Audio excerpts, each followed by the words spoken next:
இன்று யுத்தம் முடிவடைந்து 16 வருடங்கள் கடந்தும் இன்றும் தமிழர்களுக்கான ஒரு நிரந்தர அரசியல் தீர்வு இன்னுமே எட்டப்படவில்லை.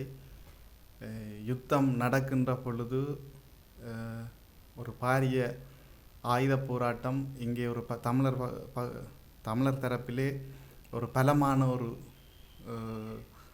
இயக்கமாக தமிழீழ விடுதலை புலிகள் அமைப்பு இருந்து ஒரு விடுதலைக்கான ஒரு ஆயுத போராட்டத்தை நடத்தி கொண்டிருந்தார்கள்.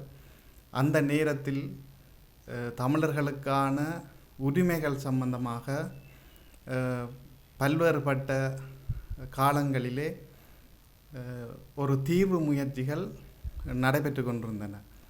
ஆனால் இந்த யுத்தம் முடிவடைந்ததன் பின்னர் இன்று 16 வருடங்கள் கழித்தும் எங்களுக்கான ஒரு நிரந்தரமான அரசியல் தீர்வு இன்னும்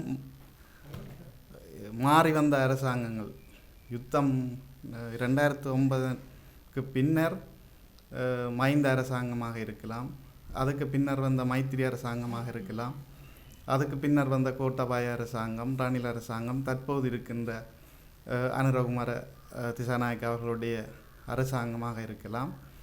ஒரு நிரந்தரமான அரசியல் தீர்வை முன்வைப்பதற்கு எந்த அரசாங்கங்களும் தயார் நிலையிலே இல்லை. அந்த மாகாணசபை முறைமை 1988ஆம் ஆண்டு தொடக்கம் 90ஆம் ஆண்டு காலப்பகுதியிலே வடகிழக்கு இணைந்து ஒரு மாகாண சபையாக செயற்பட்டது.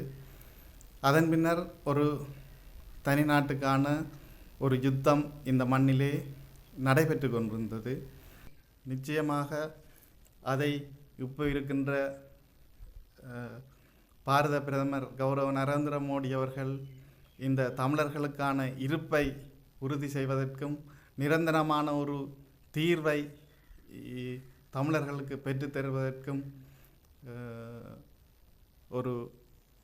நாங்கள் இந்த மண்ணிலே சுய கௌரவத்தோடு நாங்கள் தமிழர்கள் வாழ்வதற்கு ஒரு நிரந்தரமான ஒரு அரசியல் தீர்வையும் தமிழர்கள் பாதுகாப்பாக வாழக்கூடிய ஒரு சூழலையும் ஏற்படுத்த வேண்டும் என்று இந்த சந்தர்ப்பத்திலே நாங்கள் கேட்டுக்கொள்கின்றோம்.